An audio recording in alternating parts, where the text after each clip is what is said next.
Thank you, Speaker. And thank you for the opportunity to speak again.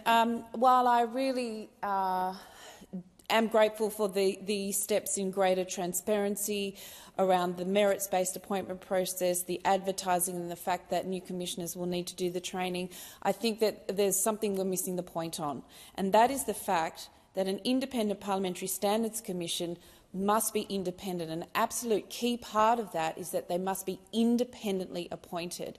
So while we talk about commissioners having the right merit and the right expertise, that doesn't stop them from all being a part of the Labor Party or whatever, whichever party. So just because you have the right expertise or the right merit does not mean that you are independent. So having an independent selection panel is absolutely required. If we are to call this the Independent Parliamentary Standards Committee, then absolutely an independent selection process must be required. Otherwise, we can't call it independent. We can call it merit-based or expertise-based, but we can't call it independent. There must be an independent selection panel if we are to call this an Independent Parliamentary Standards Commission.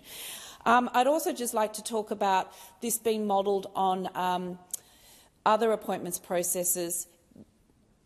And I would like to say as well that a precedent has been set with the establishment of the new Administrative Review Tribunal, because within that Administrative Review Tribunal, amendments were taken on board for there to be independent selection panels.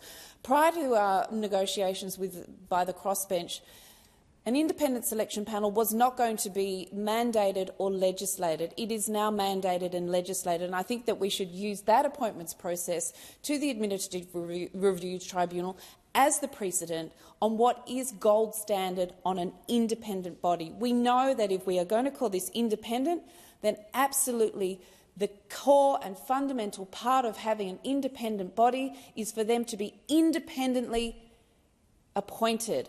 Not only based on merit and expertise, of course that is important, but independently appointed. Otherwise, the board is not independent. How can we call it independent? Thank you. Thank you.